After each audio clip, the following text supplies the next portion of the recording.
Halo teman-teman semua, salam, bertemu kembali bersama saya Ahmad Mikkel Zaini, Samuel Sekuritas Indonesia.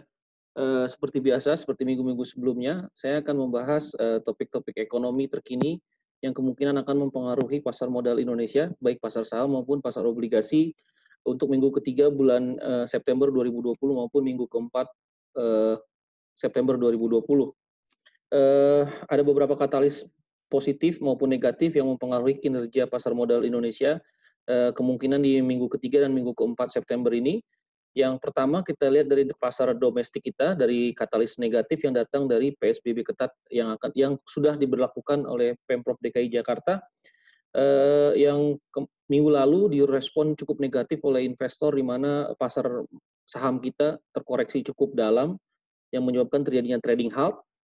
Tapi saya melihat ada beberapa hal yang membuat kita tidak perlu terlalu khawatir dengan adanya PSBB Jilid 2 ini, karena ada berbagai faktor yang kemungkinan sudah mulai dapat di price in oleh market, yang mungkin akan membuat positif pasar saham kita di tengah ketatnya PSBB yang diberlakukan oleh Pemprov DKI Jakarta.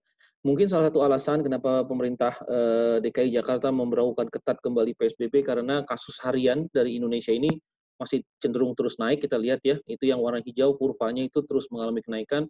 Di saat yang bersamaan negara-negara tetangga kita seperti Malaysia, Thailand, Filipina itu kasusnya sudah cenderung turun, sudah mengalami penurunan. Bahkan Amerika, di mana negara yang kasus COVID-nya terbesar di dunia, itu sekarang cenderung mengalami penurunan ya, kasus hariannya.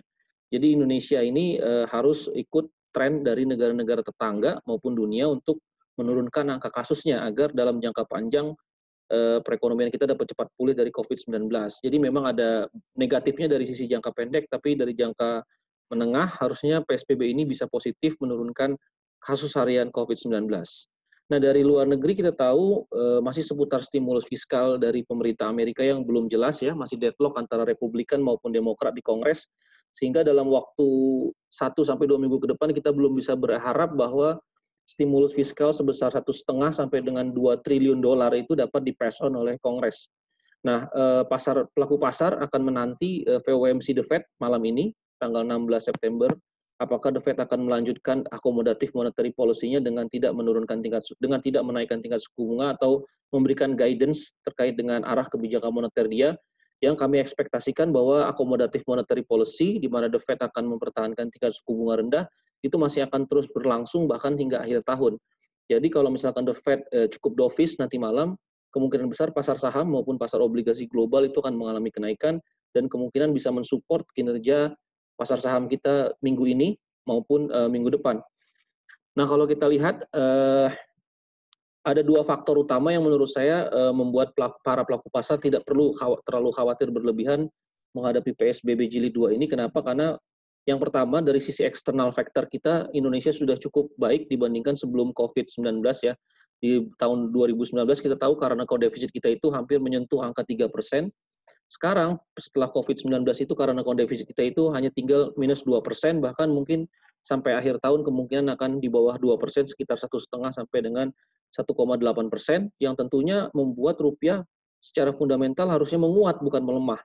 Jadi salah satu katalis benefit, bukan benefit atau mungkin opportunity ya dari COVID-19 ini adalah eksternal balance kita jadi lebih baik, karena sektor-sektor ekonomi yang biasanya konten importnya tinggi seperti hotel, seperti transportasi udara, seperti restoran, seperti mall katakanlah ya, itu yang biasanya konten importnya tinggi itu sekarang mengalami penurunan, sehingga kita lihat dapat membuat rupiah kita cenderung stabil. Jadi permintaan dolar itu cenderung melemah cukup tajam, sehingga karena account defisit kita itu mengalami penurunan. Nah, dari sisi trade balance, salah satu faktor yang membuat neraca perdagangan kita itu karena account defisit kita itu mengalami perbaikan adalah trade balance kita yang terus melanjutkan surplus ya.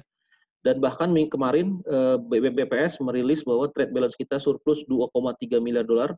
4 bulan berturut-turut Indonesia telah mencatatkan surplus trade balance, yang itu akan menjadi katalis yang sangat positif bagi pergerakan rupiah. Nah, kalau kita lihat di faktor yang kedua, setelah external factor yang membaik dari Indonesia ya pasca COVID, kita tahu juga likuiditas perbankan kita cukup melimpah. Kita lihat dari tren deposit rate di Indonesia itu rata-rata ya, selama deposit rate untuk 3 bulan tertimbang itu mengalami penurunan cukup signifikan, dari awal tahun sampai dengan tahun 2020 ya. Kita lihat trennya cukup turun. Nah, salah satu faktor yang menyebabkan deposit rate itu turun adalah karena orang yang menabung itu jauh lebih banyak daripada orang yang meminjam uang. Ini kelihatan dari rasio loan to deposit ratio yang terus mengalami penurunan dari awal tahun. Itu yang menjelaskan bahwa perbankan kita itu kemungkinan besar cukup kuat menghadapi PSBB jilid 2 ini karena kekhawatiran banyak pihak bahwa kalau misalkan PSBB jilid 2 ini dijalankan, nanti sektor perbankan kita itu akan kekeringan likuiditas ya. Saya rasa itu tidak akan terjadi seperti tahun 98 ya. Cukup kecil peluang untuk bank run terjadi seperti apa yang terjadi tahun 98 karena likuiditas yang melimpah. Selama likuiditas melimpah, saya perkirakan perbankan kita akan cukup siap menghadapi PSBB jilid 2. Nah, dari kedua faktor itu kita lihat selain kedua faktor itu kita juga tahu bahwa cadangan devisa kita terus mengalami kenaikan 137 miliar dolar itu cukup menjaga stabilitas rupiah di tengah current account deficit yang terus mengalami penurunan ya. Nah, kalau kita lihat kemarin BPS merilis data neraca perdagangan yang surplus 2,3 miliar dolar di atas ekspektasi kami 2 miliar dolar.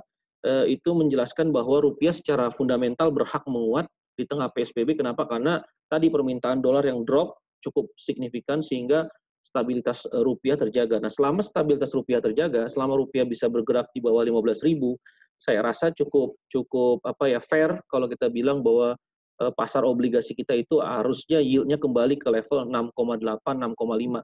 Karena ketika PSBB di-announce, itu yield kita itu sempat menyentuh angka 7% dan kemungkinan harusnya bisa kembali ke angka 6,8, 6,7%. Nah, kalau yield kita itu mengalami penurunan, obligasi mengalami yield-nya mengalami penurunan, tentu saham menjadi alternatif investasi yang cukup baik untuk investor, sehingga harusnya indeks harga saham gabungan kita kembali rebound. Yang sempat bottomnya sekitar 4.900 ketika PSBB di-announce, itu kembali ke level 5.000 sekarang, dan kemungkinan harusnya bisa balik lagi ke 5.200. Nah, kalau kita lihat secara forward ya, rupiah kita cenderung stabil dan tadi saya kembali lagi bilang bahwa rupiah kita stabil karena fundamental kita yang membaik.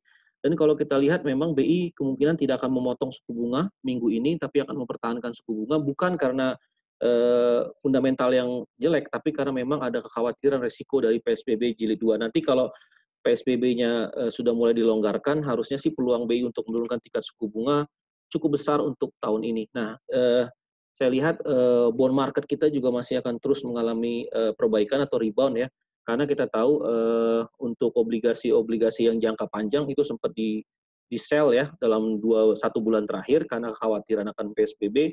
Tapi sekarang kelihatannya investor sudah mulai melihat bahwa tenor-tenor 10 sampai 15 tahun itu menjadi tenor yang patut untuk diperhatikan, sehingga kalau misalkan obligasinya mengalami kenaikan tentu juga akan diikuti oleh kinerja yang lebih baik dari pasar saham. Mungkin itu aja yang bisa saya sampaikan. Semoga bermanfaat. Salam.